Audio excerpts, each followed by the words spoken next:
357 again. So if you have the sauce by itself, unmodified, it's 357,000 Scovilles. Yeah. Well, what's a Scoville? What is the Scoville scale? A measure of heat. Do yourself a favor, give yourself a quick Google.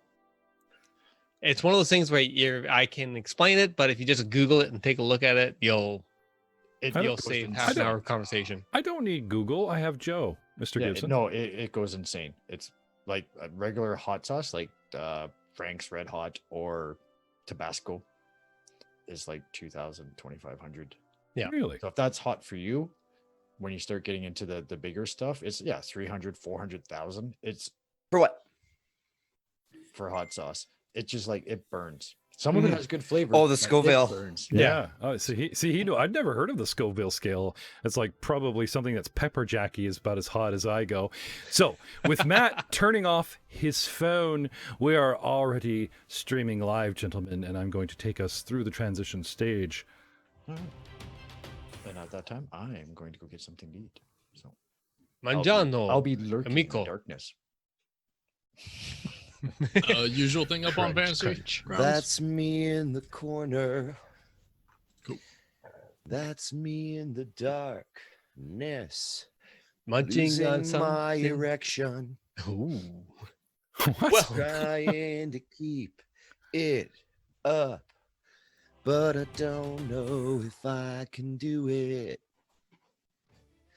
Oh no, I ripped it off. I must have pulled too hard. Oh. Hello, everyone, and welcome to a shamble start. I mean, not only have I already buggered the technical aspect, I just noticed that everyone has the wrong background, including myself. So welcome to, again, with the promise of, the possibility, the hopes and dreams laid before Bear that we might actually cap season 1 of Dice Before Dishonor, because they're in the final dungeon, and spoiler alert, they are fighting a major boss right now, and they are showing them who is boss. Wouldn't it be the absolute best if the major boss's name was actually Major Boss? Inception, copyright. What? That's a Think copyright? about that. Yeah, that'd be the best. Major boss. No, I love it, but the Inception copyright threw me off. What are you talking about? It's a great idea. It's been put in, and to copyright it so that You PAs cannot or- copyright a word unless it's completely made up. No, you can't copyright the word, but you can copyright the conception. The inception. Bah. Yeah, no, I'm lost. Matt, no matter how we lob them. Maybe I'm just distracted because I'm desperately trying to set up our battle board here. Gentlemen, we are below Martella's safe house in an underground cavern that breached the back of a constructed part of a training ground. You guys found rotten food on a table. You found breach walls that led to the sewer, and now you found a breach wall that led to a prison cave. We found Lady Lothide, our benefactor. Huzzah. A little out of it, a little beaten and torn, chained to a wall. That's how most of our mornings start. Yeah. Does your morning usually start where you freeze in place, though? Early in the gate, though, to his noble nature, Sir Bartholomew rushed to her side to see if the lady was well, and Sir Wilson. whom? Sir Could you repeat Bartholomew? that, please? Oh, there you go. What, did I say Sir Bottoms Up? What? You said Sir Bartholomew. All consonants, 0 vowels. Lion face, lemon face, lion face, lemon face. I'm not warmed up. Obviously not warmed up. Frozen. And not like the Disney special. Sir Bartholomew, frozen in place, trying desperately to make saving throws to break free of this enchantment every round. And Cyril Gilder Varth almost taking the love of Sir Winston's life's head off, and the terrible realization that this woman is an evil cleric, acrobat, not just a circus performer by day. Winston's dealing with some terrible anxiety. Hanging out in the back, being schlepped along. There's a few arrows flying into the room, thanks to Leon, our samurai. But hanging back, taking his time, and just probably entering the battle now, is Fafal, who's been hanging back. Always useful to detect magic and be sort of our lapdog and faithful companion, and probably the guy that has more skills than all the rest of you combined. But in combat, coming forth with his rapier, we have yet to see that. Picture the scene. A long, tall, oval cave. It's approximately 20 feet deep and a good 50, 60 feet long. And straight on the center back wall, Lady Lothi is shackled. To the south, in one square position, Sir Bartholomew is frozen in time. Beside him, trying to lend him a little cover and aid, attacking an actual cultist. Behind Bartholomew is Sir Varth, who is also in the act of chasing down our very acrobatic flippy out of the way little halfling female cleric. To the north of Lady Lothide, 2 cultists, one stepping forward unfettered, possibly threatening her life and could end it, gentlemen. It only takes a full round action to coup de grace, and the woman is barely conscious and considered helpless. Scooting across to the right, or to the entrance, or to the east, as it were, that little cube of a room that's outside of the cave, one step in, we have Sir Winston dealing with, well, somebody I guess he was planning on taking to prom, is turning out to be some kind of cult leader, a murderer. Like, he's demanding answers, and he's getting ready to charge, I believe.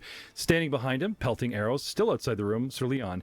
And then down, a little south, couple squares, in the hallway, we had Aiden Willems is back tonight to play Fafal. Did I miss any details, gentlemen? No? All shaking of heads, or all our mics muted and we're just having a terrible technical night? You seem to have completely forgot that we win all the time, always.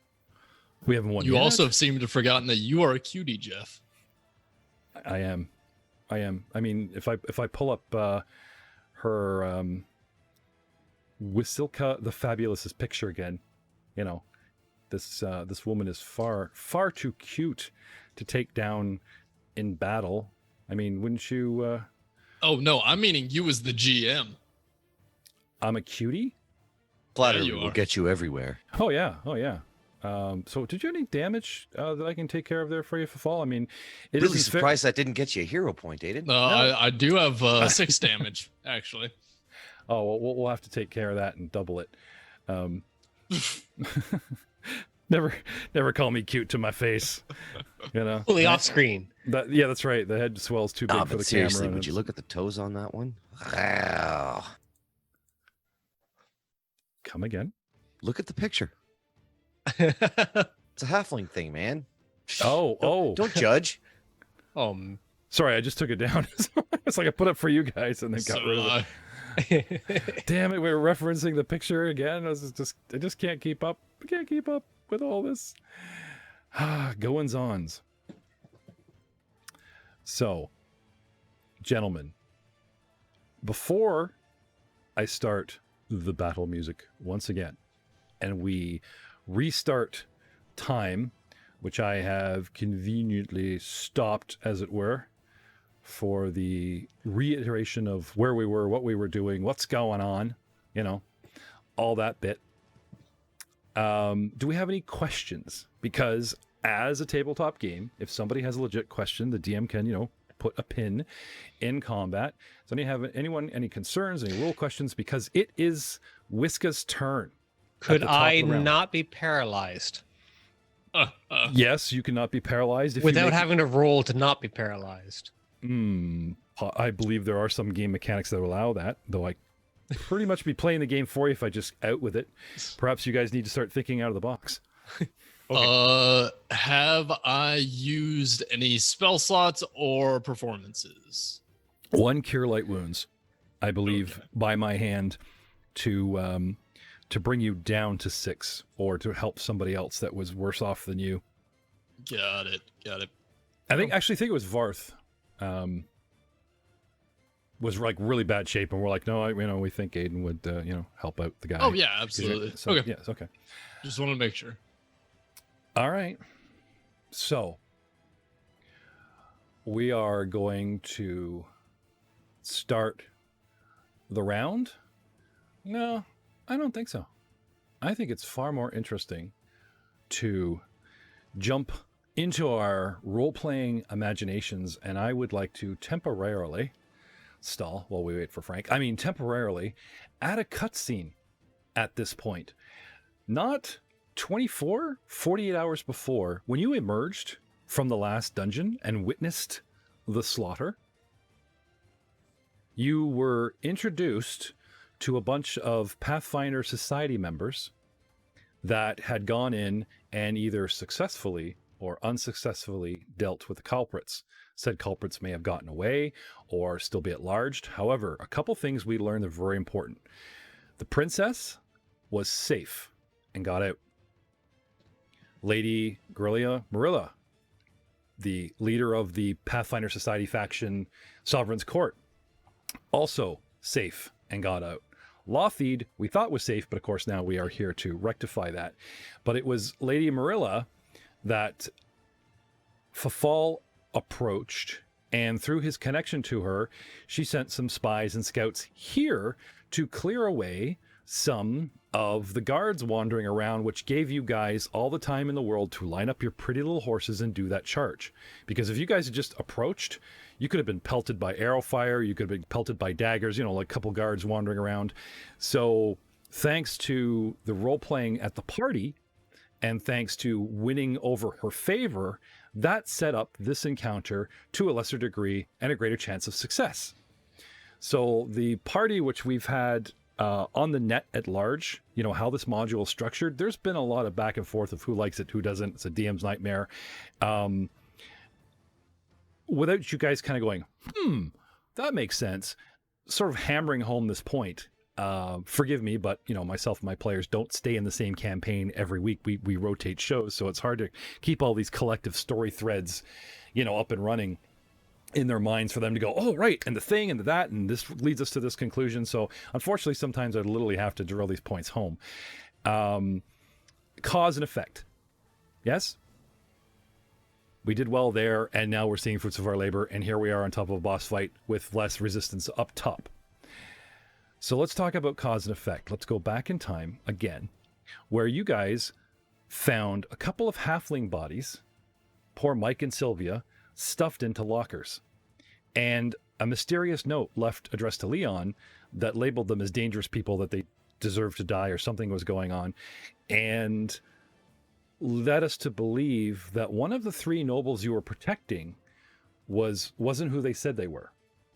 And you guys watched Lord Bolthouse, you watched Sir, I want to say Sir Python, but his first name is not Monty.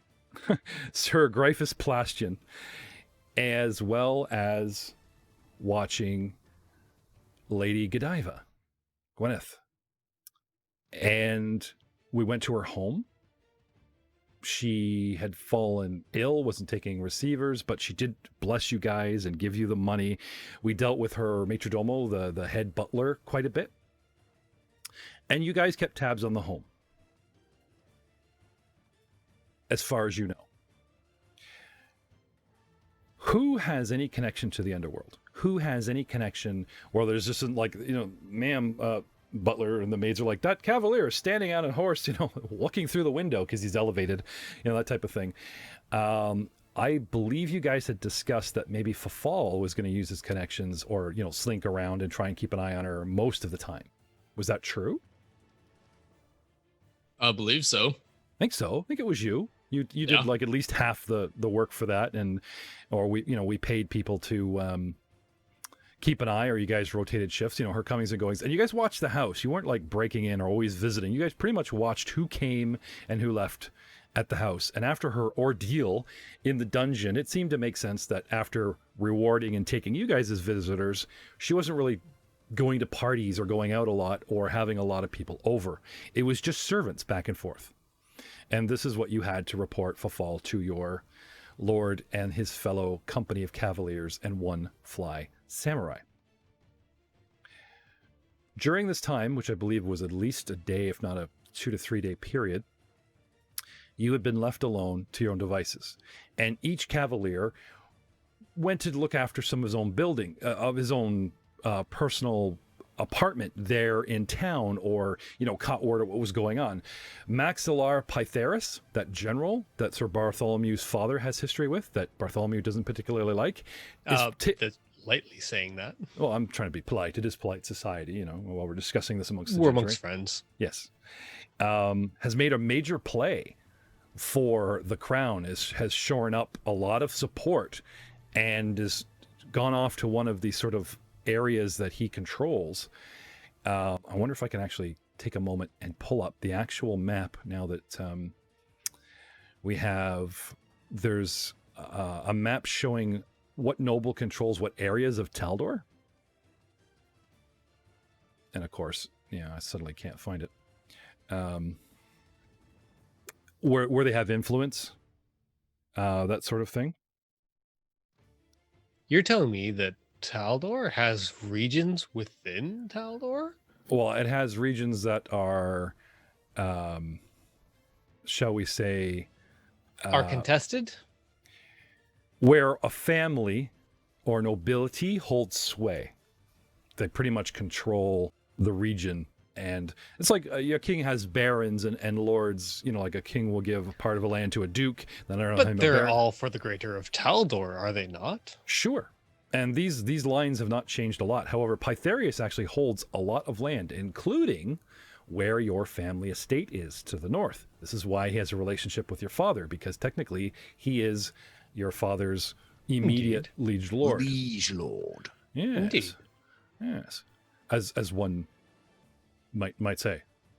But unfortunately, nepotism doesn't favor intelligence. So you're far smarter or lesser than your father? Is that what you're trying to say with that sentence? No, Maxilar, what we're talking about. Oh, Maxilar. Well, he's no idiot, and he's got his own military force because he is the head of Taldor's military, which now, with the lack of king, it's like Hitler's inner circle, right? There's the Air Force guy, the PR guy, the main forces guy, and if Hitler disappeared, they take over. They're in place to run, what was going on in said time. In all of this hoopla, a lot of nobles have come out suddenly, showing their line to the lineage to the throne, trying to get closer to it. Because apparently we've also learned that, unfortunately, Grand Prince Stavian III has died.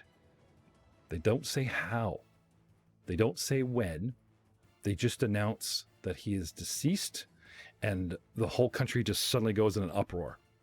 You guys check your assets, your families, during that 2 days where we were also staking out on Lady Godiva, you guys were also seeing to your loved ones, the people you care for, that kind of thing. Family estates, of course. Yeah. Now you'd have to ride north, that kind of thing. So you could maybe send a messenger or send some word that might get there in days going, Dad, the king's dead. What do we do? That kind of thing. Word will spread naturally. Your dad is always somebody that had his ear to the ground. But I don't think he would have had time to actually venture north and see Dad and then come all the way back in a day or two, where, we realize Lothid is missing, and it was our duty, since she was our benefactor. She was the one that said, through me, serve the princess. Through me, here's your invites, the money, all that stuff, go to the party, serve your country through me. So she is your benefactor, Lady Lord. Lady Lothid is a lady of a very powerful magical family, the Lothid family. And even though she does not really have a lot of magical power herself, and she's a little bit since she is actually mixed bred with your ancient enemy, the Kadirian bloodline, funny enough, bit of a black sheep of her family, she has managed to become a powerful and close ally to the princess. And you guys have never doubted her loyalty or her funds or her agenda. And so you guys had decided at the end of the 2-day stakeout, this one isn't doing much, isn't leaving the house. We hook up with Marolia. She sends in her men, thins out the ranks, and it's time to charge into this warehouse where we believe she's being held. That's how those days played out. Inside of 2 days, was there anything else? And this will become relevant before we cap this season. Is there anything else you guys thought you need to get your hands on? And I'm not talking about I need more crossbow bolts, or like, we all buy crossbows because, look at this. We don't have horses. Fire the volley. Like, whatever you guys want to do. Other than send a message home to father and grandfather. Because I'm sure as far as they understand, I was off to the gala where many people perished. Unfortunately, yeah.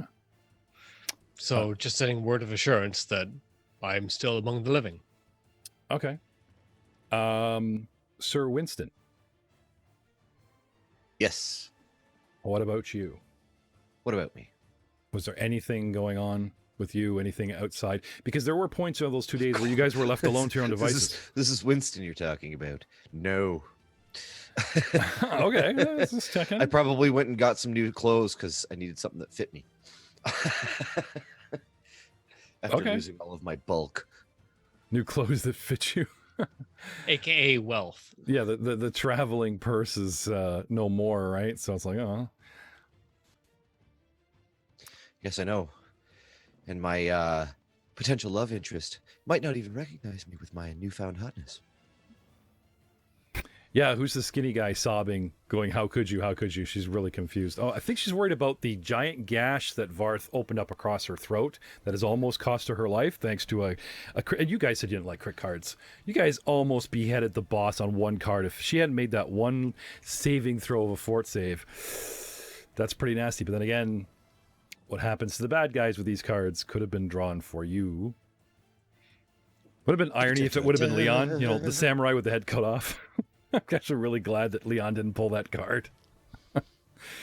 You fumble your bow shot and somehow someone takes your head. But okay, that would have been difficult to play out. All right. So, how about Fafal? I mean, between you, me, and the audience, everyone, cover your ears. Between you, me, and the audience, I'm pretty sure that you've subtly hinted that Fafal serves Fafal first, and Frank's character, yes, Gildivar second. So that's the way it appears. Yes. Yeah. I'm just curious. Does Fafal have an agenda? Are you trying to work your way and stay in the Sovereign Court's good graces, possibly for protection? I mean, if you're following our Mummy's Mask series, there is a certain matter of a curse that either by this point, 2 years later, has been resolved, and we can't say if it has or hasn't because we haven't played through that part yet. Or like whether it's a fresh new day, fresh new land, fresh new country to exploit. You're working your way into social circles. You got yourself your little band of cavaliers to look after you. There is that sort of spy network of the Pathfinder Society with Guerrilla Merlia that you have tagged a couple times. I'm just curious, possibly in the future, is that a path to become a Pathfinder that you might pursue under the Sovereign Court faction? Absolutely. Yeah. I mean, it's what Fafal's about, all spies and intrigue. So, well, there is the Osirian faction.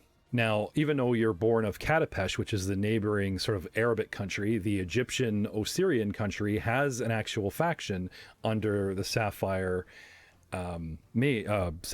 Sage.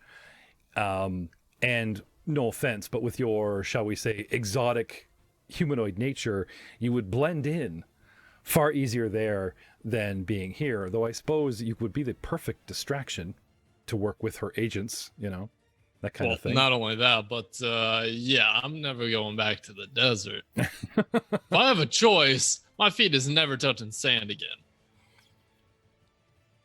I'm gonna sand. I'm only gonna say that without revealing too much about the Curse of Basset, that we'll just say he's allergic to cats, right? For right now.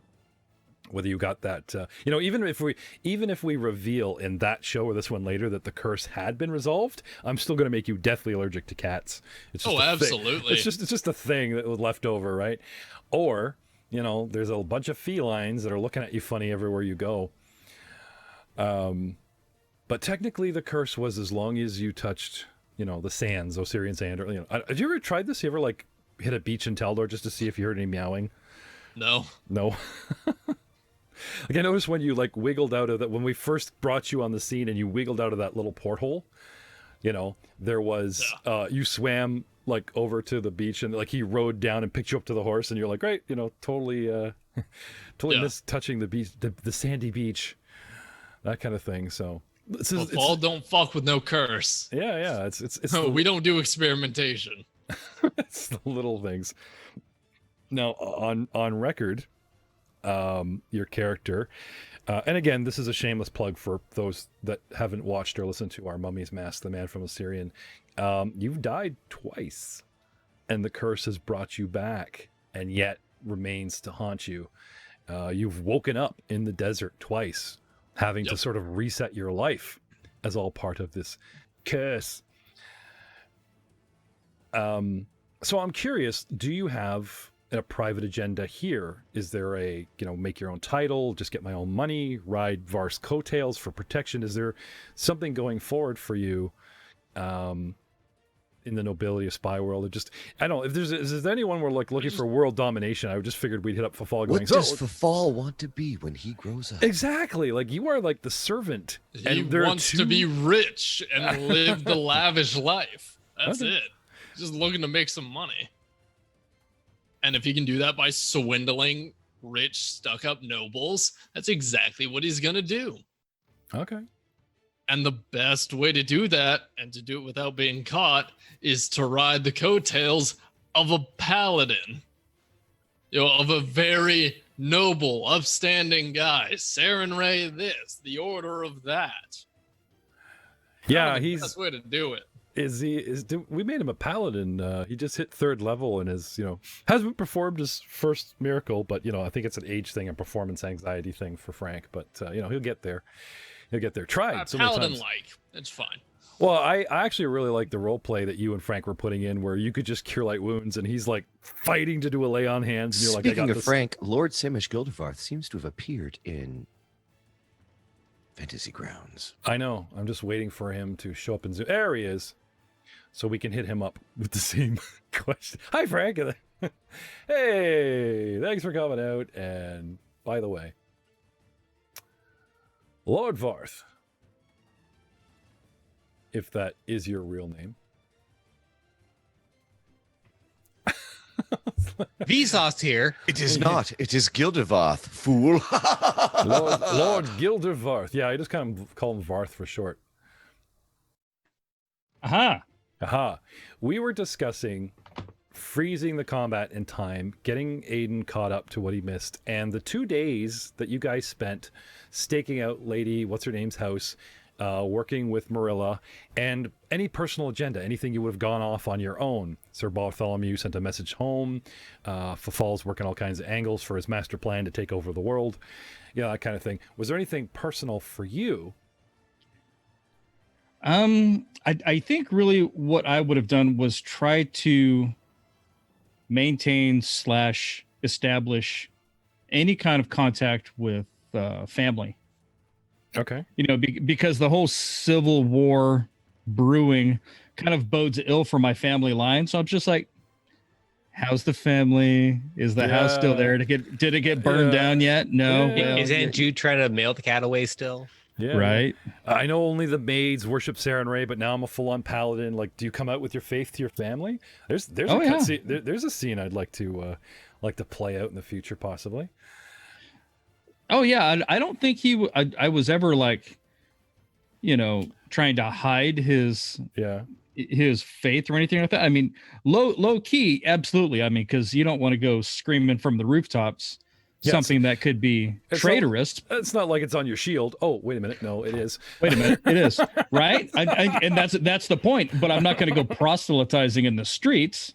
But hey, if somebody asks, you're there, do you worship Sarenrae? I'll be like, yeah. No, you got your got your little badge going on that just shows you got your little paladin thing going on. No, I can totally get it. Now, the day you were saved as a child, the maids, your brother, probably your father, all know this, and they probably accept your religion because it had a huge impact on your life, obviously, that kind of thing. nobles in the area. Well, if you own enough land, you don't really need to worry about neighbors. Coming to the capital, shrines have recently reopened, but they are kind of being poo-pooed, right? And we talked about the time between our prologue series and the first season of Crownfall, what you're up to, and you were talking about, you know, like just wearing it proud, you know, that kind of thing, and putting up with the harassment of some nobles, and really finding some true colors in the nobility gentry class and in the servant class of who is accepting or being a total douche about this religion returning. Absolutely, yeah. Because you can't forget, like 500 years is a long time to really hate the neighboring country, which is kind of like Persia, Qadira, as well as the religion they brought, and to have it slowly, you know, eking back where it might even become fashionable. And you could be this trendsetter. You could be one of these people that, you know, are martyred, if I can kill you. Hipster. Yeah, hipster, right? The proto-hipster. He was wearing those damn coffee drinkers. I was worshiping Serenray before it was cool. Yeah, before the shrines came back. It was on my shield since I was 8. Before I could lift a shield, I had it emblazoned on there with my allowance, right? You're the proto-hipster. Right. So, no, I'm assuming as you came out as a dungeon, we revealed your paladinship, and, you know, visiting the shrines, getting to know others of the faith was kind of a given, but we didn't really talk about it. And well, honestly, like, sorry, audience, we don't really need to think about it, because he's always saying, okay, family, this, between the zero season and first, he, you know, looked after this stuff. So he's obviously visiting shrines, you know, being known, and they are so grateful that a lord, obviously, of your stature is of the faithful. You know, they definitely want you to sort of be the poster boy, or they haven't invited you as clergy, though, to attend an inner circle, but now as a full-on paladin that can perform miracles, it has the aura, you know, you might get to go to the hot tub parties, and who knows, the Saturday, the Sun Beach, you know, they know all the really good beach spots for tanning, obviously, you know, that kind of thing. Maybe when I get high enough level, I can actually do some of those cool paladin things, but right now I really can't do anything. No, but do you have any plans? This is one of the reasons why I broke combat, not just because we're waiting for you and Jay, but just curious, a taste for the audience, since we're really close to capping season 1, and be a little while before you mean as far as character gen goes? Yeah, like as far like rise in the gentry in Taldor, fix Taldor's problems, or rise in the religion aspect of Sarenrae and keep it within Taldor. Like, there's a lot of paths you could take that you've opened yourself up to. I'm just curious if there's I think, you know, depending on how things play out, kind of restoring the religion to its rightful place, and by rightful I don't mean as the one true religion. He's not a zealot per se, but just recognizing that good should triumph. That's kind of his thing, that good people do good things because it's the right thing to do, not from any reward or things like that. And basically, if he's got a message to proselytize, that would be it. And that's hopefully how I've played him throughout, is to try to not be a goody two shoes, but just be a genuinely good person. Yeah, you've definitely been the party conscious. Not to mention, like, our firm samurai in Law and Honor is sort of a silent stoic reminder that, you know, you do have backing. Speaking of honor, with his military tradition, you also have Bartholomew, you know, and Winston has sort of a positive outlook on, you know, if he and Bartholomew can rise to the gentry. So you've, maybe without even trying, has surrounded yourself with people that can influence or stand by. You know, none of them worship. However, none of you guys have ever spoken in character, or as far as I know as players, about how each feels in religion. Okay, Frank has his religion, great. Or sorry, Lord Vildevarth. There's the Aerodin, the ghost of Aerodin that hangs over the entire country, because that god was the big god back in the day, and now the god's dead, and yet there are still churches. We even visited one, you know, that kind of thing. Is it just something we don't talk about? I mean, you know, from Gildervar's point of view, they may not openly say that they worship Sarenrae, but knowing that they foster goodly acts and deeds, that's good enough for him. I mean, you know, deeds speak 1,000 words. You don't have to tell me you're a good person. Yeah, we totally don't scoff when he's like, for Sarenrae, you know what I mean? So he's just assuming. Okay. All right. Yeah, exactly. Yep. Right. We're solid bros in that. We back you up. Every time he goes to charge for Sarenrae, Yeah. Probably used to it. Yeah. You know, like what is it? The Evil Dead Plateau. Yeah, we said the words. Gilderbarth. We said Go, Gilderbarth. So my question for you now, gentlemen, as I restart the battle music and proclaim that we are at the top of round 2 with Silka the Fabtabulous turn pending. She is out of reach, so does not need to defensively cast, and casts a spell, a dark whispered murmur on her clown painted little lips, and making a sort of ritualistic gesture with the dagger in her hand. A dagger of pure light and force appears at your neck, hovering beside you, and instantly takes a swipe as her spiritual weapon. Dun, dun, dun, dun. How's it go with you? The question is, does it hit? Did it hit? Did I pull the spell out last week? Yeah. I think you did cast the spell last week. She took one swipe and missed. I think that's how it went, because I think that was last round. Yeah. Yes, I believe that is the case. Yeah. So with me using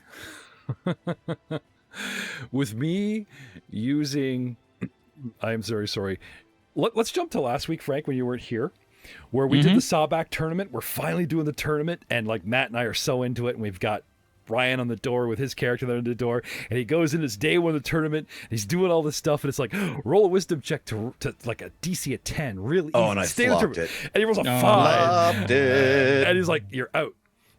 And there's like this terrible silence, and he goes off to like the rope to join the crowd, all this stuff. Anyway, I pull a fan-based cold point that I've been sitting on from one of our patrons to spend, and this is now, and it saved him. It allowed him to re-roll said check, and he got it and stayed in the tournament. But I didn't turn back time going, oh, you made it. I actually played it forward where someone had dropped out and he could get back in, and this was, the type of thing. Okay, cool. Which, funny enough, was in the script. If someone drops out, like if you guys get booted out, someone will drop out. It's $2,000 to get back in. I think you had to pay the $2,000. I wasn't making it up. I was just drawing from the future. Oh no, thank you. Yes, all wonderful GM tricks. But so that people don't think that this game is pay to play to make you guys easily succeed, they can use these points to screw with you or to help the bad guy. And I'm sitting on a point that was asked to hinder the Dice Before Dishonor cast, and I had to wait for a named boss fight. And here it is. So I am spending that point now to re-roll with Skills the Fantabulous's attack on you, with much dun-dun drama, against Lord Varth. Let's make sure I got you targeted here. All right. And unfortunately, it missed. So despite loading... I don't know who spent that gold coin, but suck it! No malice. Now, aren't you, like, by law required to reveal the spender of said point? And their address and their social insurance number. Dox this guy. And their Twitch handle name, Saren Ray's retribution will not be. All right. Or did he spend that point anonymously? No. If we guess it right, do we get a hero point? And their address. Well, if you must know, during said Star Wars game, Gamma Knight, our buddy Coop, was all about, you getting screwed over in that tournament. Yeah, wait, how much to, send him packing all this stuff. Yeah, I know. Anyway, so I spoke with him. Such a nice guy, that Coop. Well, so polite and just caring about us as players. As a pull to our patron, we advertised on Twitter and Twitch recently that if anyone ups their patronage, like by any amount, finds us a brand new patron, even if they're not a patron themselves, we will allow 1 full month for them to enjoy the benefits at our top tier, which is the $20 tier. So to pay Coop back for, and let's just say there was some finagling and purchase of t-shirts and him dating when he came in, and the fact that he did claim the idea in the first place. I am awarding this spending his point, and even though he is not a top tier patron, we do appreciate him. And his month benefit has been spent, and he can mess with you no more, unless he starts bringing us, new blood.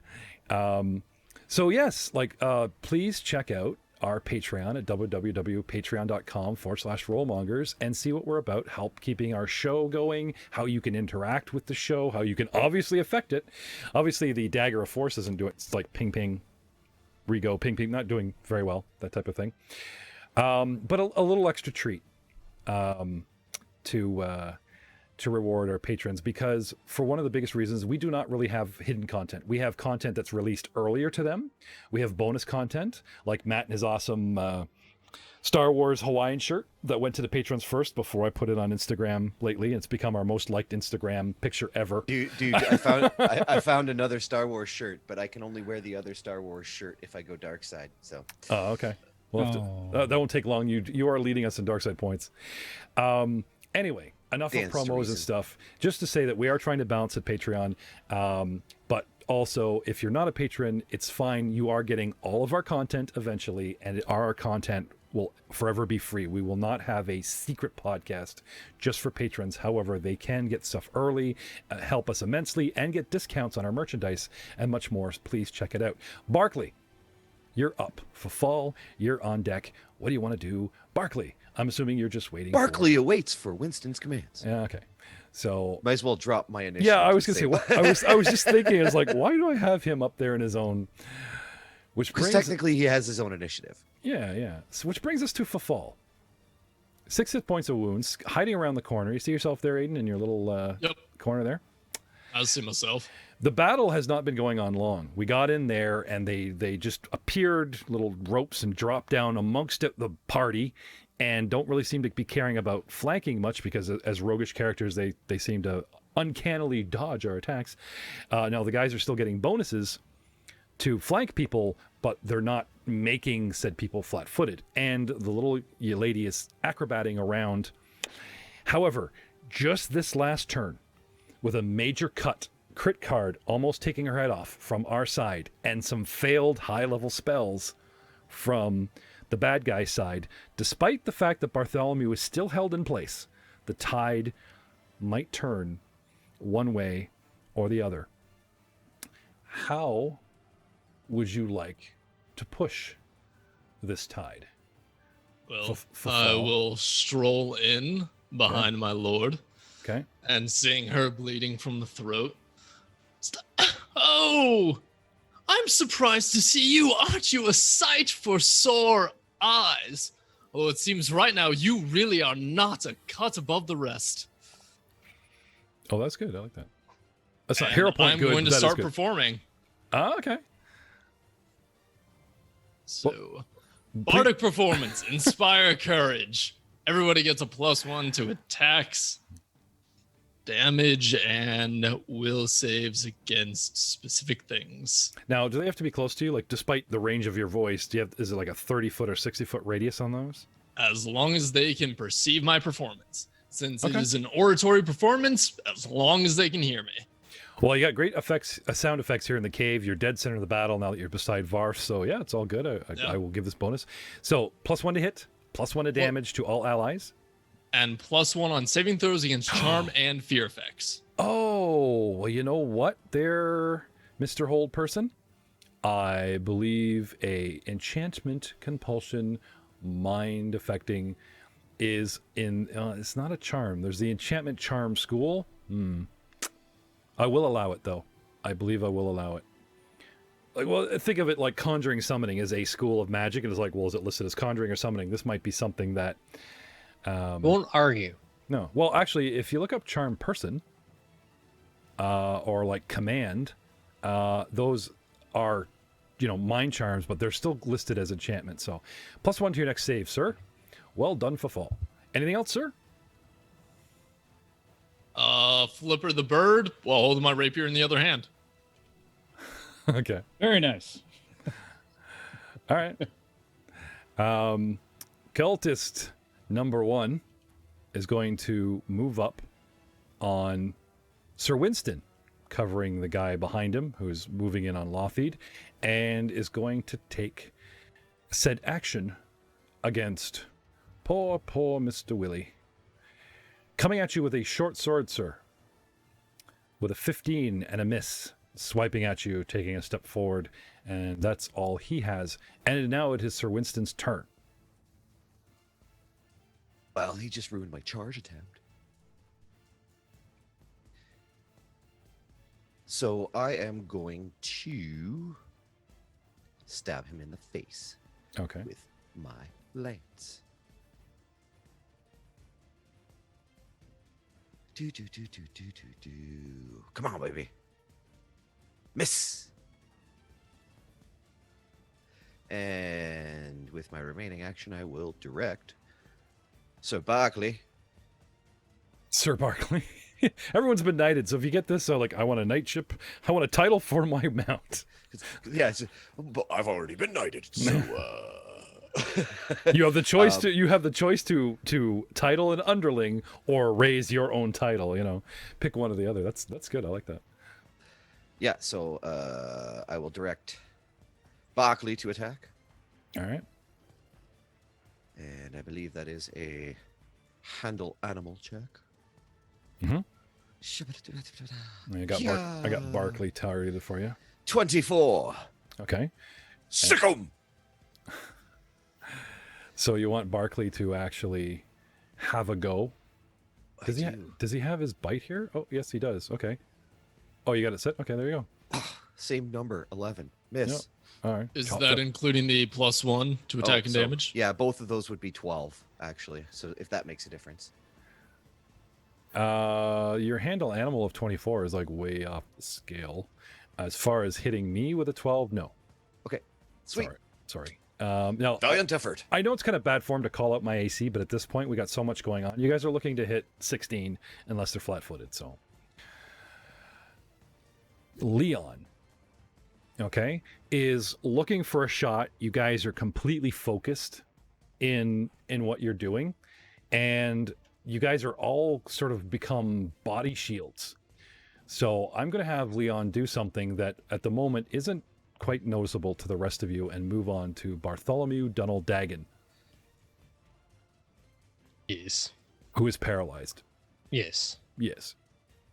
And as your turn ends, unless you have something you can do at will. I will myself to move again. I Sure. wiggle my big toe. All right. Give us a willpower check with a +1 modifier you can enter, sir. Everyone knows that cavaliers are natural will save champs.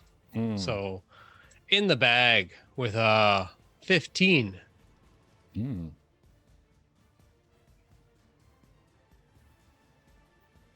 That is close. Do you want to use a force point? Yes. I use all of Fall's force points. We want to use all our force points. Those carry over, right, Jeff? Of course they do. Mm. Actually, I don't want to use mine in this game. If they do carry over, I need all of them for my Jedi. I use all of Merrick's. That's funny.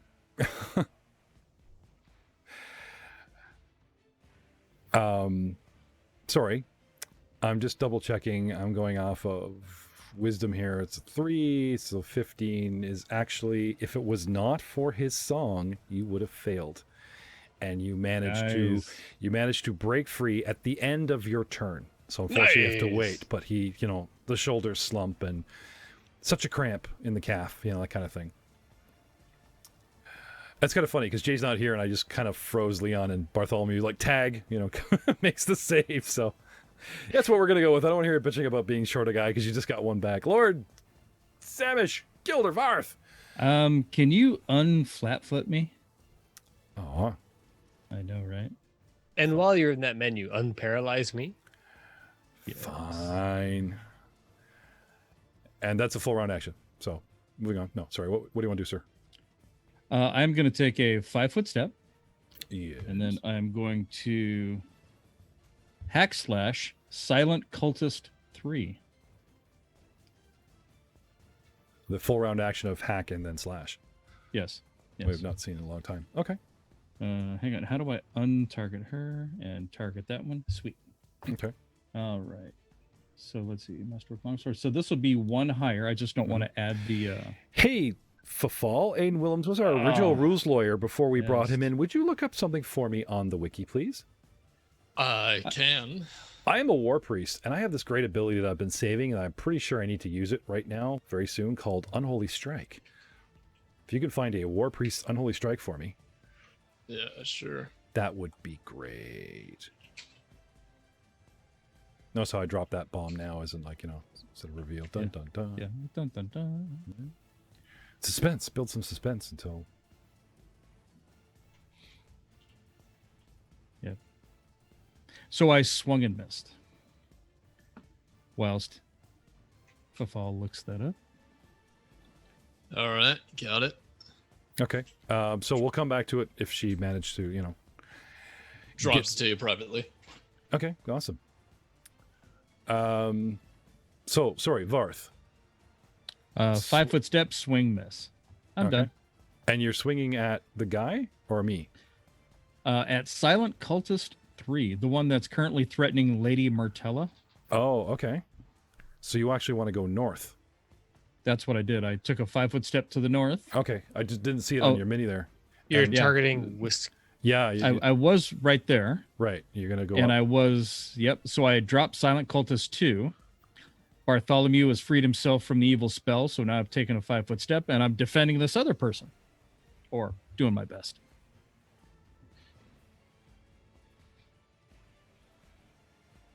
Because Right, Bartholomew has entered the battlefield.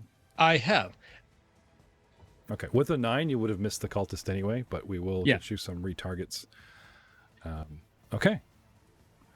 Now you say you dropped cultist 2. Oh, right. I got him here. Right, okay. I'm surprised. Right. They haven't deleted him because he actually got to 0 where he's unconscious.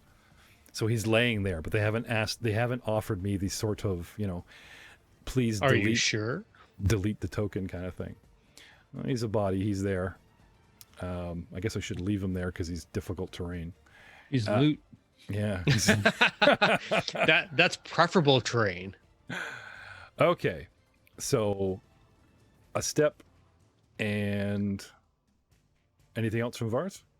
Nope, that's it. Okay. Lady Martella not doing well. Silent Cultist 2. Silent Cultist number 2 remains silent as he's not speaking to you for certain reasons, personal reasons. All right. Here we are, the moment of truth. Can one perform a full round action without provoking attack of opportunity? No. That's, You can do it, yeah. but it does provoke an attack of opportunity. So, coup de grace provokes, but regular full round actions do not. Depends on the action, yes. yeah. Right. So, find me. Scour the net. Because as far as I know, it's like coup de grace performed as a full round action. Full round actions do not provoke. However, coup de grace might specifically so. I know for a fact coup de grace provokes an attack of opportunity. Yes. Yeah, and it's not that full round actions don't. It's some Okay. full round actions don't. Anything Right. with the manipulate Yeah. trait or attack trait would provoke, Right. and I would So, think that coup de grace is an He, attack. he moves up on the prisoner. He's going to do his thing. Right? Oh, so ye old Heinz. Yeah, puts the dagger in the Heinz ketchup position, that kind of thing.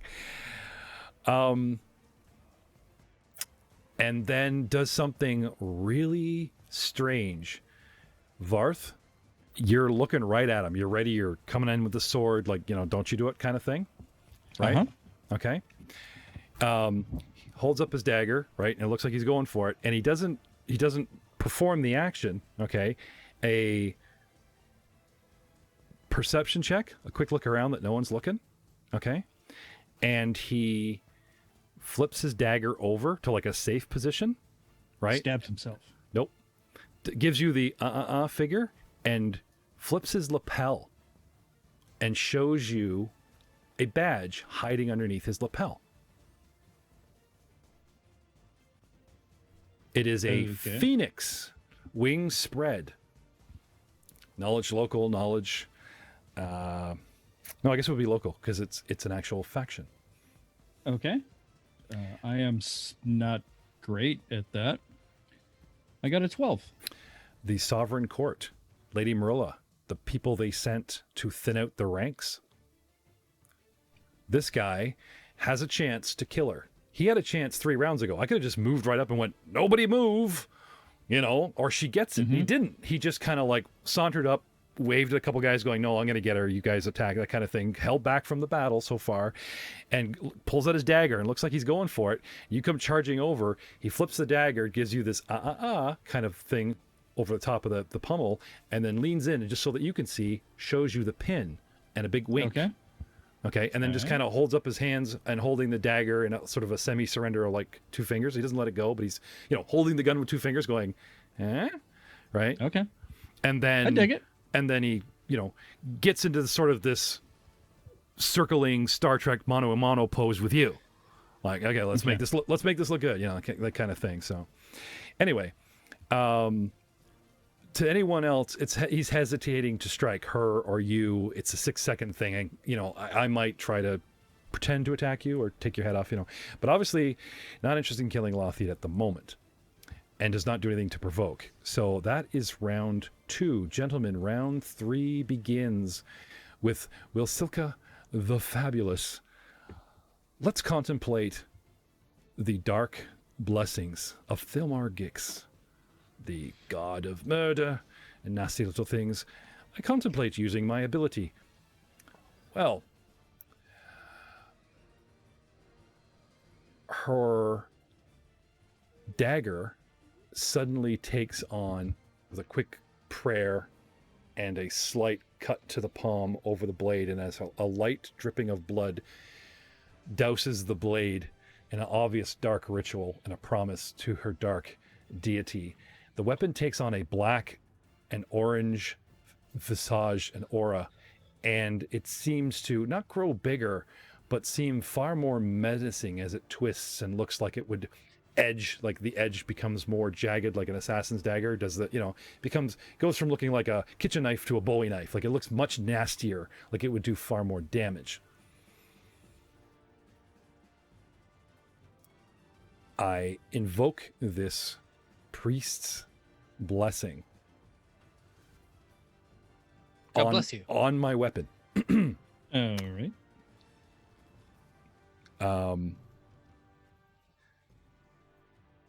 But I have a better ability.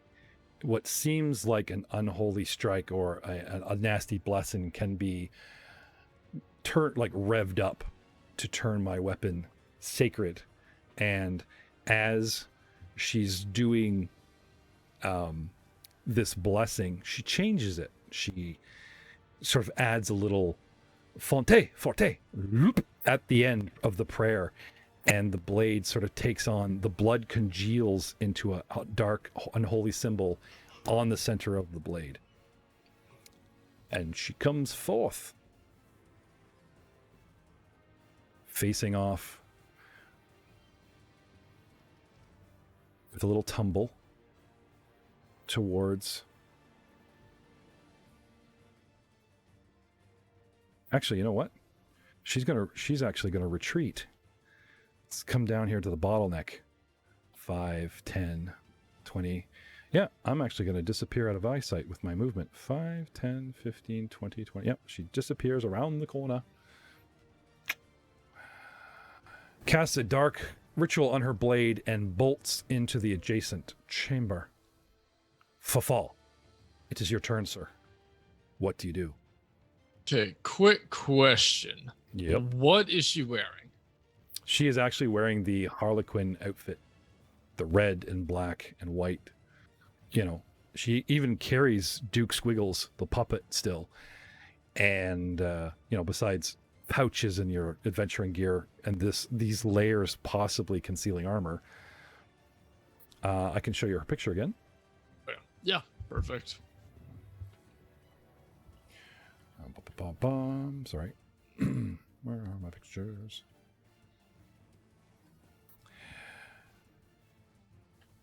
I don't see her. Oh, here we are. The first picture I showed was her smiling, performing. This is her, literally with a mocking bow, the old dagger pommeled weapon, mostly red and crimsons, little striped pants, and what looks like spats with bells on them over top of her bare-footed feet, because she is a halfling. Fair. Perfect. All right. Well, I'm going to quickly look over all of my teammates. Make sure none of them are about to, pass out on me. And then I'm going to follow her 5, 10. Okay. Heal check, perception at the very least. Yep. If you definitely want to do, because they have spells that take actions to tune yourself into everyone's health or whatever. So that's definitely more than just a glance. If you want to discern, you know what I mean? Yeah, just as long as there's no huge pools of blood at anybody's feet, it's fine. 5 on perception. Okay. Everyone is in the position you have claim, and everyone is fighting except for Leon. Now Leon has bow drawn, arrow knocked, and he's going from, it looks like he's deciding on a target. He's it looks like he's trying to get past Winston on that cultist, and then he's kind of pointing at you. You know what I mean? But you assume he was trying to get a bead on the girl who just ran off. And he looks kind of pissed, He's just standing there like Hawkeye. Everyone's in a battle. You got your back to him, and he's mumbling something like, "No one would know." That just kind of thing going on there. And then you glance over, and he just kind of changes target back to the other cultist. Gotcha. So, but as far as you know, you're good. All right. Then follow her 15 feet down. Okay. Just see her. I'm going to call out.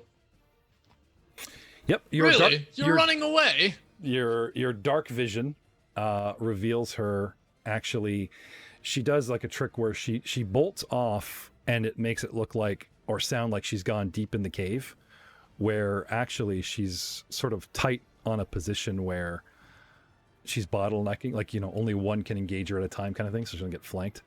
Yeah.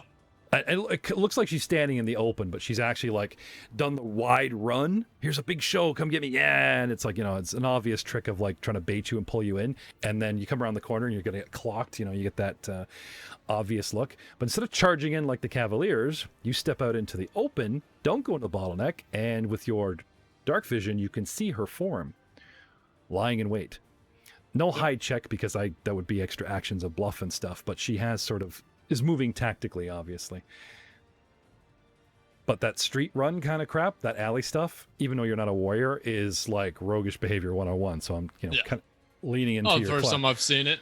Not the first time I've pulled it either. Exactly. It's a Slayer thing, lead them in, tactically sound. Yeah. Pull them in, cut the throat. Yeah. Yeah. No, so again, what are you running? Oh. That's very disappointing. I will point at her. Do you maintain your performance? Yes, I do. Okay.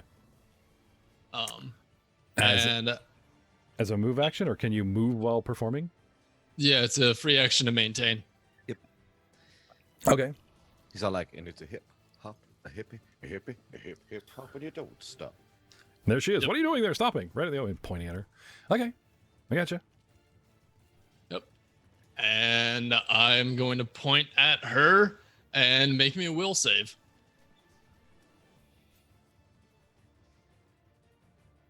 Okay. If you cast a spell, that does end your... No. It shouldn't, but either way, I have spell song, so I can perform, or I can conceal the act of casting a spell by making it a performance. Oh, okay. That works. That's fine. Okay. So calling upon that ability. Yep. What do you cast? Well, let's see the will save first, and then I'll tell you. DC 12. I think you forget who's on what screen side. I'm gonna roll it openly. It's not like I'm gonna fudge this.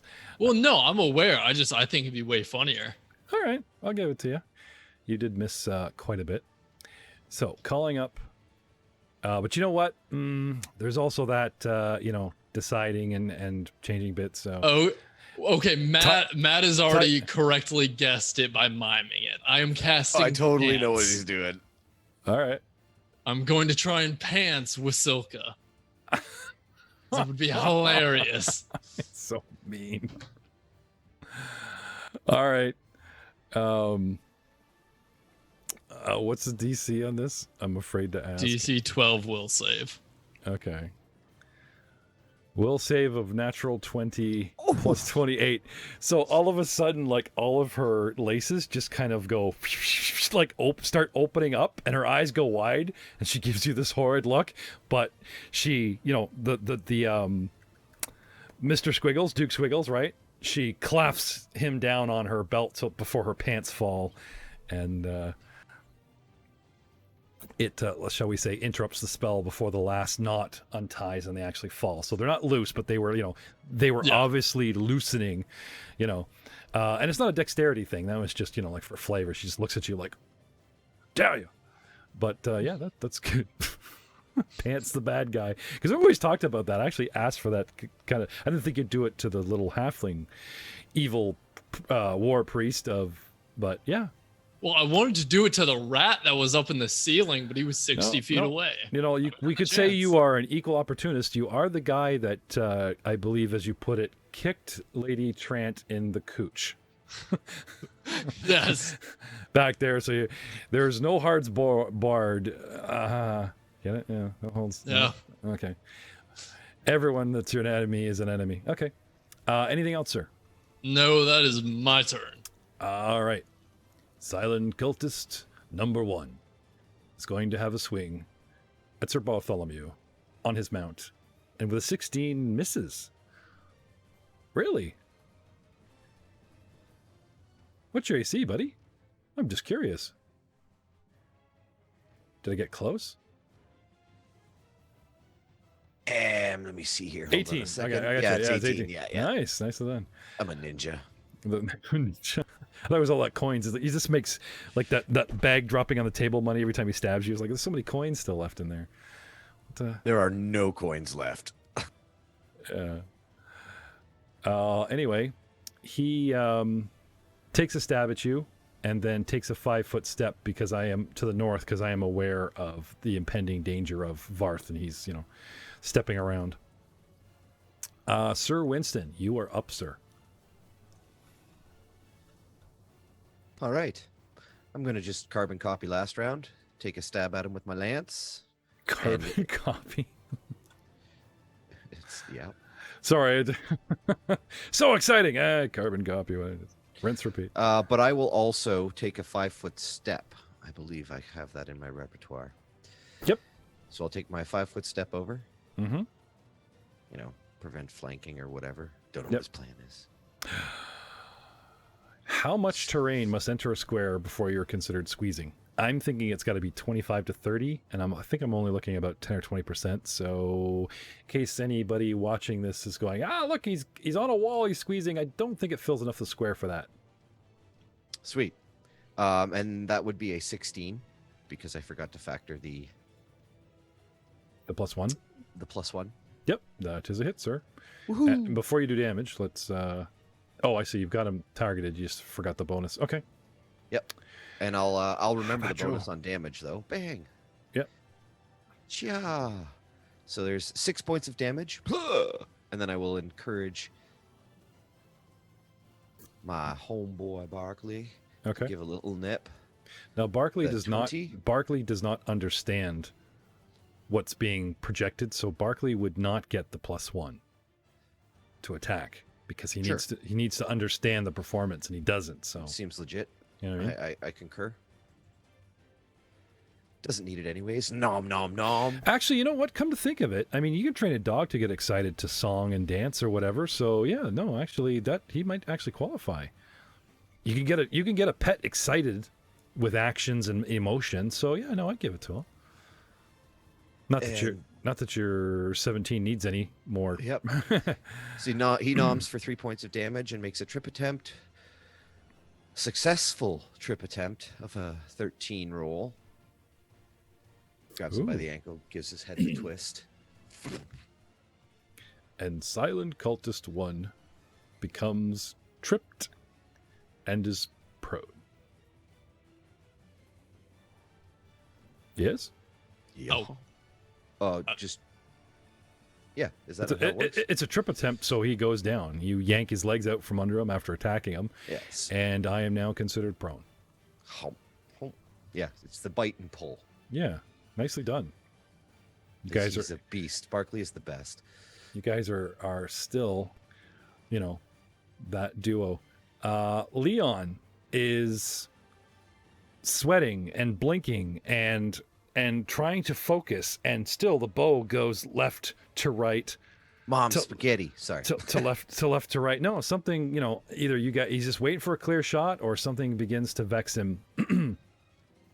Sir Bartholomew, finally free. To the north of you, a lady in distress.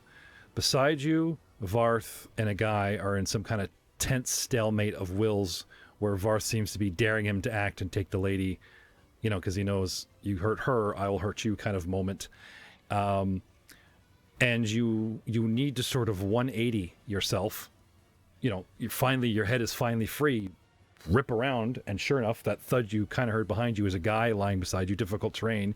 You heard, and now turn and see Fafal at the south cave, pointing off into the darkness. What do you want to do? He actually sees with Silica because he has dark vision. He does. The edge of the mini, as it were. But I'm just lining up. Yeah, sorry, I was thinking of like shooting her because Fafal's in the way. She's smaller. Anyway. At this moment, I'll take a quick look over my shoulder at Samish. Mm-hmm. Have that 2 seconds of eye-to-eye contact. Nod. Okay. And then charge into the darkness, which most people call darkness, but for me, it's the black and whiteness. Okay. And I would like to... I don't have a clear line, so I can't... It's not a technical charge, but it would be...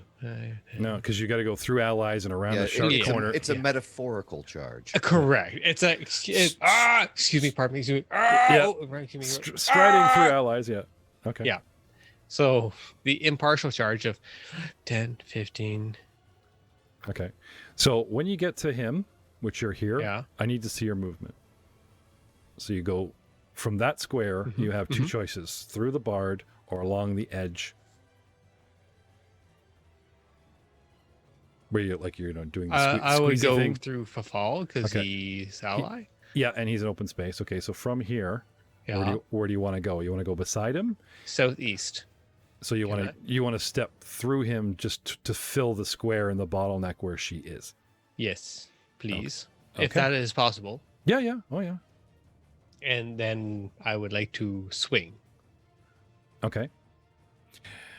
The ground before you erupts in a sigil. Ah! Oh, damn. Got this. It's a will save. I totally got this. Right?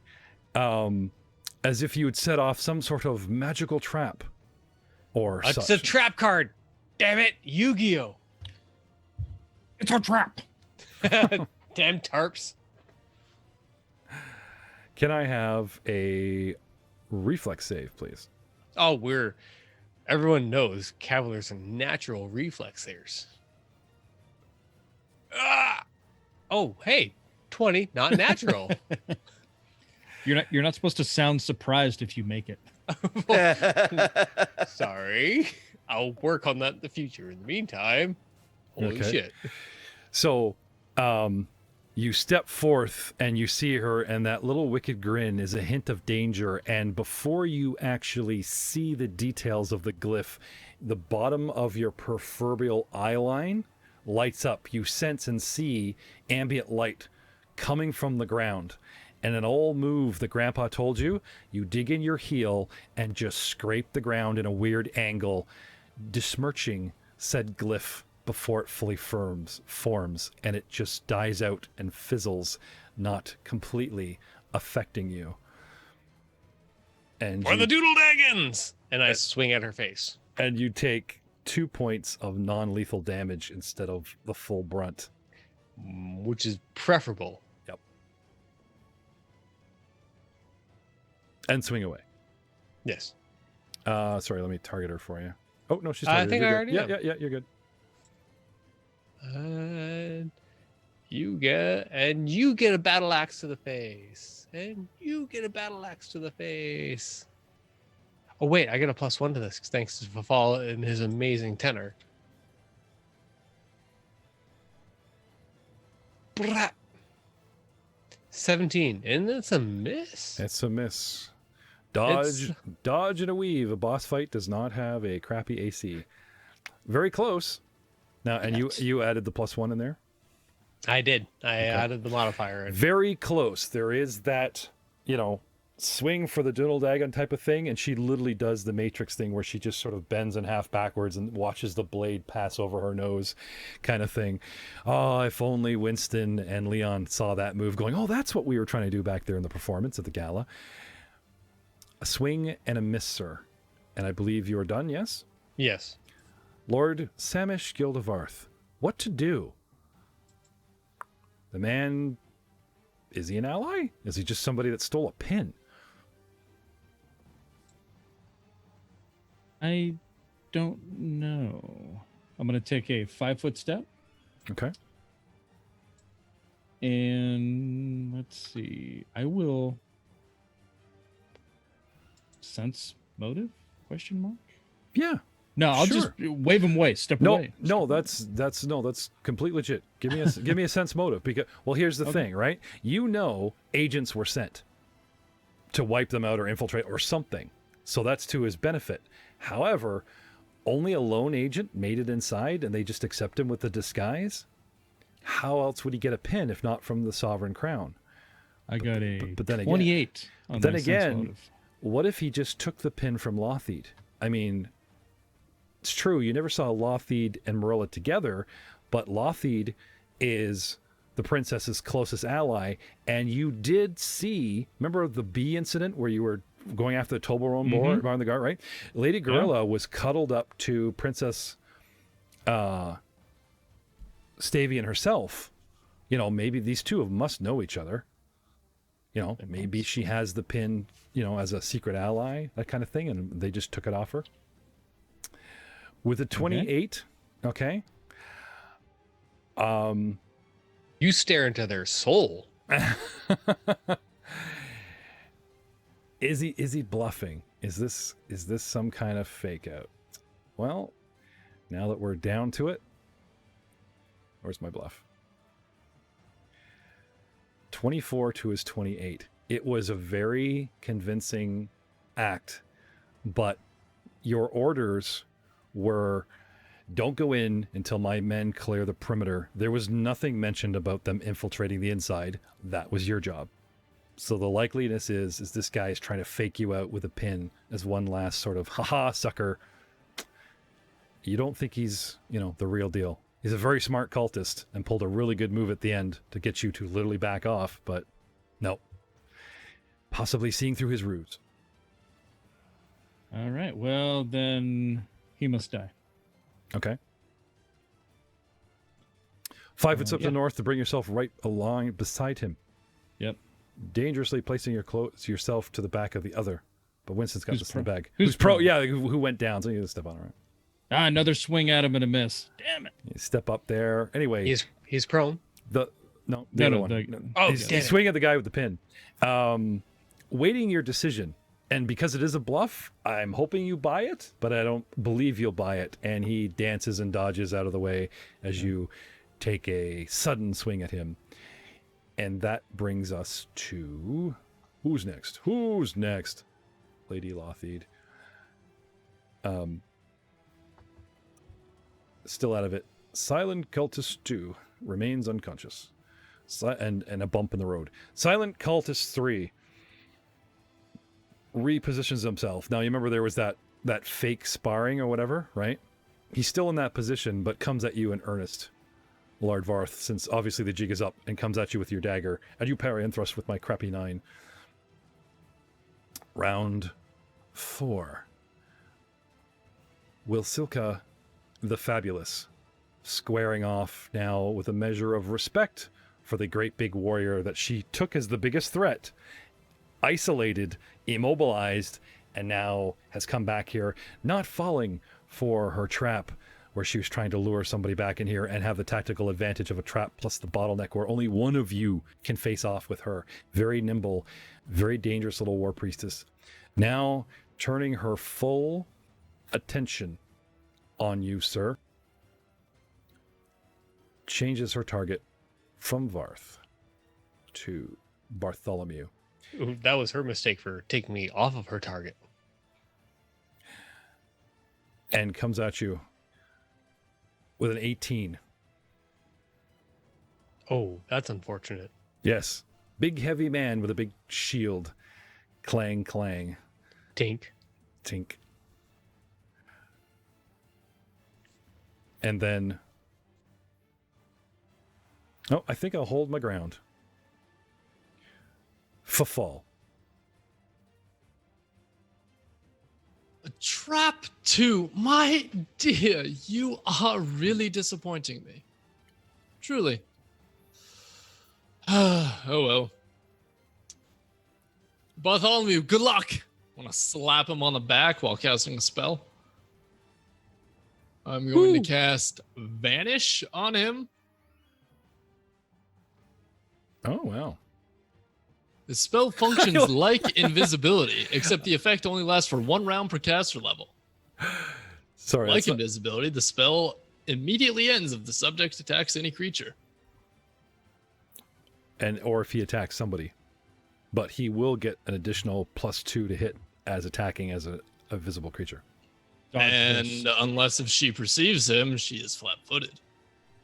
4 set attack. Yep. Yes. Unless I have uncanny dodge or something.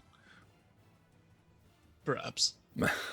Or because uncanny dodge does not work against flanking. It cannot be flat-footed. She just reacts that quickly. However, still giving bonuses and nicely done. The invisible half-orc is certainly that's a new one.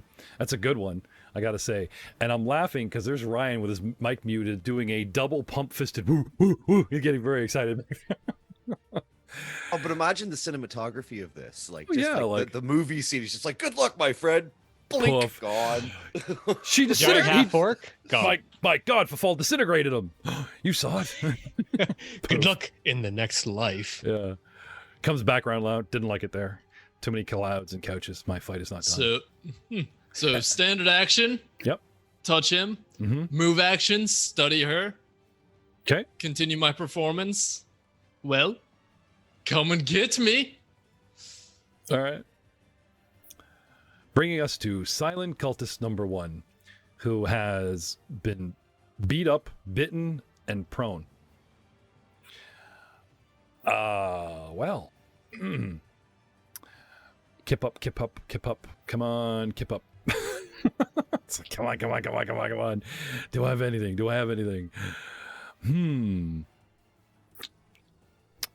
All right. Has a tip of a lance at his throat. Oh, I can still. You pull, you bite, you trip. He's not held. He's not grappled. Nice cinematography, but it's not a auto. It's not auto. However, you know what he does do? He falls over. A hand comes up and clutches at his chest as he grabs a divine focus, and I will defensively cast a spell. That provokes, does it not? Not if I can't. If I successfully cast defensively. Can you successfully cast defensively while prone? Yeah. Cool. Good to know. Well, it's verbal and somatic, right? And as long as I have my arms free in front of me, being on my ass, Now, I think there might be obviously a penalty because I can't move around. I don't think there's any penalty for casting defensively while prone. I don't think so. Well, whatever comes up will be, because I have the prone condition, so if there is something, it should be, you know. So here we go. Yeah. So here's my defensive cast of a 7. Shit. So basically now, I don't provoke. I'm wiggling so much to avoid your attack of opportunity that I eat the spell. I don't get it off. Gas it. Yeah, I gas the spell. That super sucks. He for missed him. the Vogue action, you know. What's he doing? Trying to invoke our sympathy. Wow, wow. So, that's me. Sure was. Yeah. I mean, is. Anyway, now. as a standard action, I try to defensively cast a spell. As a move action, I am going to try to attempt some crazy acrobatics. Can I roll away acrobatically? Can I kip up without having the feet or whatever for it? Can I don't know if there's any sort of dice maneuver that I can, you know what I mean? Like if I just move, if he gets up, it provokes. If I crawl, it provokes. Crying is a free action. Well, That's a bad place to be right there. if I might be able to crawl like 5 foot back without provoking, but the DC for the acrobatics would be like crazy high. If such, You can't if such 5 a foot thing. crawl. Yeah. There's a feat called fast crawl. That's the only thing that lets you do a 5 foot move as a crawl. Yeah. And it's very shameful. When you're crawling, you 5 foot move. Fast crawl lets you do more. But I don't think I can get away with the provoke even with the acrobatics. So anyway, I think I'm done. Back to Winston. Just analyzing. It does cost you 1 shame point, though. Shame. Yes. Shame. But something interesting revealed. These guys are also casters. I wonder why they didn't cast earlier. And you know, he does this little wiggle action, and I'm just like, Piercing him in the upper shoulder blade, and he passes out unconscious from the pain with 6 points of damage, sir. excellent. And he goes limp, and his eyes roll back in his head. But he's breathing soundly. Barkley. And I will take my move action. Mm-hmm. Okay. And that is my turn. Trample him. Difficult terrain, this. Crossing over and then lining yourself up shoulder to shoulder with Varth facing off against the phony ally. All right. Absorbed in the battle. If an arrow goes flying past your head, you missed it. Perhaps the 2 in the bottom think he's aiding the 2 at the top. The 2 at the top think Leon is aiding the 2 at the bottom. He just finishes off the 2 that are down. He's like, No, I can't hit them. They're prone. They actually get a +4 against my AC because it's a ranged attack. Down. Not doing that again.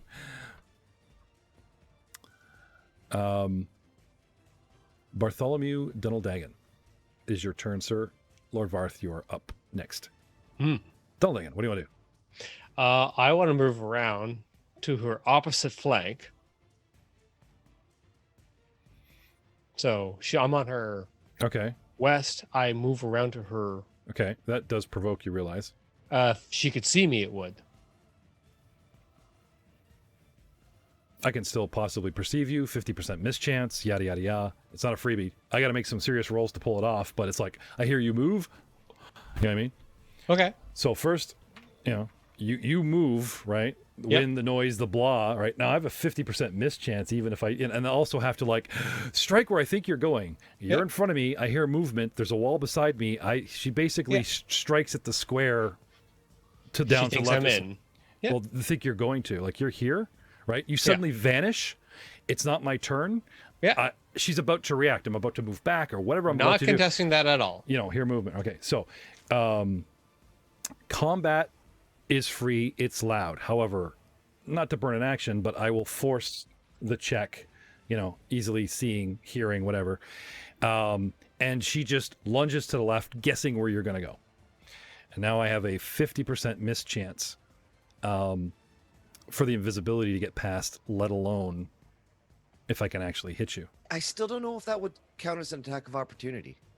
Like on her turn, she could take those actions, but I don't think she can If I perceive and make an attack during a reaction. That's It's- 2 actions. No, that's an attack of opportunity. Like, just because I can't see you doesn't mean I can't hear you. Doesn't, you know. I give it to you guys. Like, you don't need the scent ability to be able to. So invisibility and vanish give a +20 to stealth checks. He's not So trying to there be needs stealthy, but there needs to be a perception of, yeah. Perception versus stealth. Okay, I'll tell of you some what. sort to even notice that he is there. Even though I made it with hand dice, I will dig up the. I'll do it publicly. You know. Do I catch you moving? Because like I said, Lord Tin Can here goes tromp, tromp, tromp, 3 squares around me. I hear somebody moving. Where did you go? You know, does it provoke?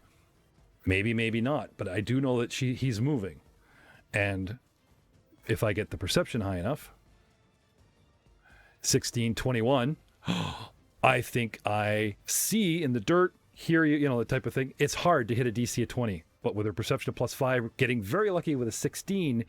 Remember how he kicked the dirt? You know, there is that split moment where he first moves, where if I don't strike now, I'm going to lose him. And she takes it. She lunges forward with a successful perception. Now I got to beat that DC of 50%. I got to roll over 50. 58, because there is a 50% chance, 0 up to 50, of missing. And I think I know what square he's in. I picture his silhouette now to pierce the armor. Well, that's not bloody likely, but at least give me kudos that she got this far. 19 plus 10 with a 29. Possible crit, because daggers crit on a 19 to 20. Confirming the crit with a 30. He steps. I anticipate his move. I trust in the blade in my darkness of my God, and she actually rams it home in his hip with a critical hit. And with my Sacred Blade ability, my dagger actually does... Where are we here? Bum, ba, bum, ba, bum, ba, bum. Anyway, you see the unlikelihood. I'm not just giving her a strike. She had to perceive crazy hard with +20. If he made a stealth check, it would be 20 plus his stealth tech, but he didn't. He just ran. So I got to hit DC 20. Very lucky. 25% chance, like 16 or over. She got it. Okay, that's 1 out of the way. 50% miss chance. That's 2 out of the way. Like these rolls are insanely lucky before the poo-pooing starts. That's the benefit of paying for fantasy grounds. Sacred weapon D8. So my D4 dagger becomes a D8 weapon. And I'm going to pull a card because I am a boss with a name. Fighting you, sir. Just for fun flavor. It's the boss. Hey, look at that. Leg wound. I did say I hit you in the hip, in the leg. Double damage, and the target's land speed is halved for 1d4 rounds.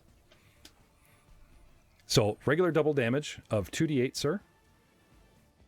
So we're going to go, here's 1d8 raw. I got to do these raw, unfortunately, because... So you take 7 plus my... Where's my damage? Plus 4 is... You take 11 points of damage, Donald Dangan. Totally got that. Okay. And it's your leg. It's your oomphin' it. I'll have you roll the d4. Just for funsies. I'm rolling a d4? Yep, to see how long your movement is halved for. Because your movement is cut in half. Oh, I rolled a 4. For 4 rounds. So for the next 4 rounds, including this one, your movement is halved. Now, you started in front of me and only moved 5, 10, 15, 20 to come all the way around behind me. You only have a 15-foot move, which means the best you can do... What is your movement? Your movement's only 20 feet because I have heavy armor. Yeah, okay. So here's what happens. Poof, he disappears, right? Sweet.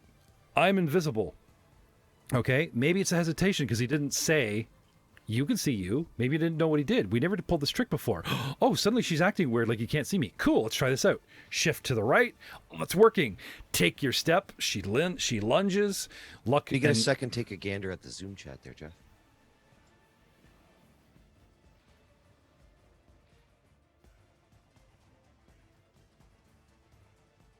Well, where was that earlier?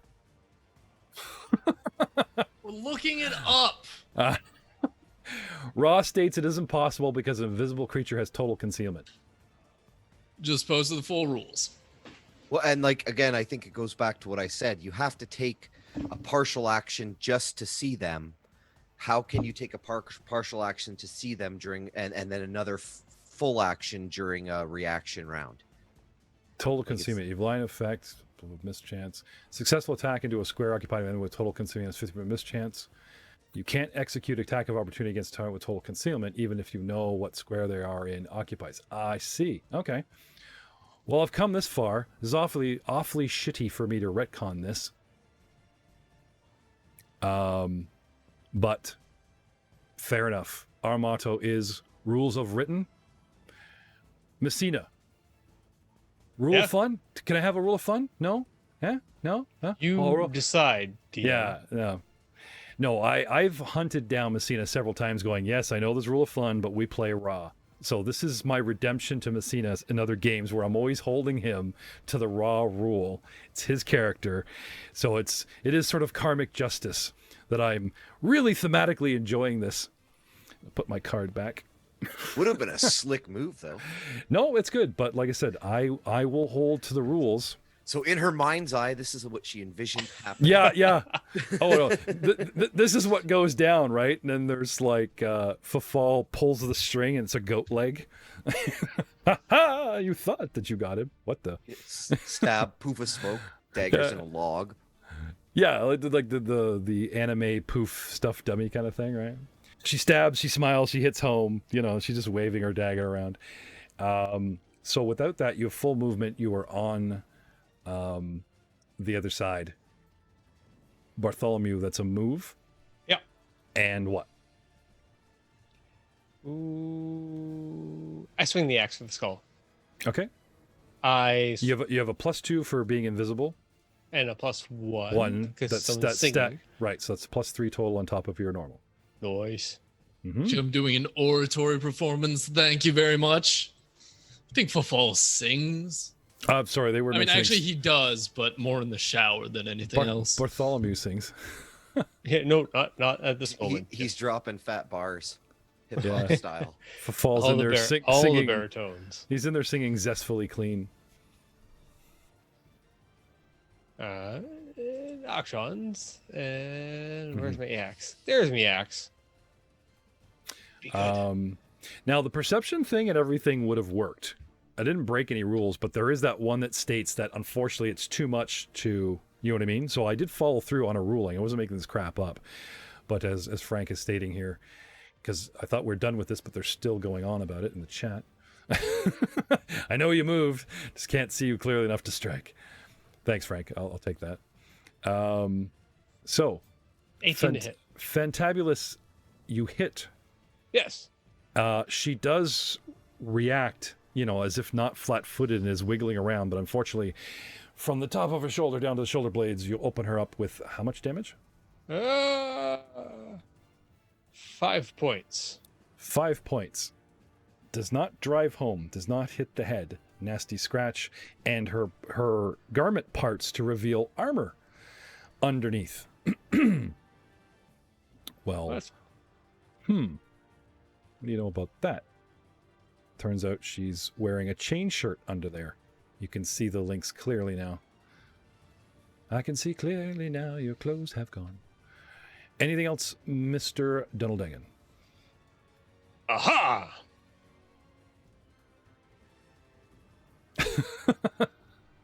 Okay. And he comes visible. And he pops into the realm of the... I'm back into the world of the living. Lord Varth. I am going to desperately try to strike this guy again. See if I can do it. 16. Yeah, baby. Yeah. Would be a 17, actually, because you still get the +1. And you get an additional +1 to that. To damage. So that would be 9 points of damage, not 8. To cultist number 3. Yes, sir. Okay, so I'll give you the extra damage there. It's 9. Okay. A nasty flesh wound, but he's still standing, sir. This one could be trouble. I am done. Lady Lothiend bemoans her condition. Silent Oh, my Cultist. pancreas! Silent Cultist 2 remains unfettered, unencumbered, and unconscious. Silent Cultist number 3, not very happy with you. Obviously, not happy at all. You open him up. And clutching at his arm. Should also have taken another point of damage, that last one. I did. Okay, cool. You went from 8 to 9. No, I mean the previous attack. I forgot to factor the +1. But we don't need to retcon that. I'm fine. On the same guy? Dude who was proned, I forgot to factor his extra point of damage. when I stabbed him. No, that does make sense, because if he's at 16, then he's going to start bleeding out. Ooh. That's all the difference right there. So no, that's totally worth a retcon, because now he has to roll stabilization and takes 1 point of damage. He's now at -2. But getting back to the spell at hand. Hi, how's it going? I defensively cast a spell I've prepared just for you. Clutching at the wounded arm, he actually reveals from a folded sleeve a holy symbol. They've got them stashed everywhere. With a 12. Yay! 15 plus the spell level twice is a 17 to cast a first level spell. 12. He wiggles, he wobbles, he grits his teeth, but nothing happens. And I eat the spell. That's rough. Standing here, and our dark gods have forsaken us. What the hell's going on? Round 6. What will Wistilka the Fabulous do? Well, gonna have to wait till next time. A short break for the stream, but a full week for the upload and podcasting accent. Audience, say goodnight, Bartholomew. Good night. You're invisible. You're not mute. I Actually, believe he's mute. away from the chair.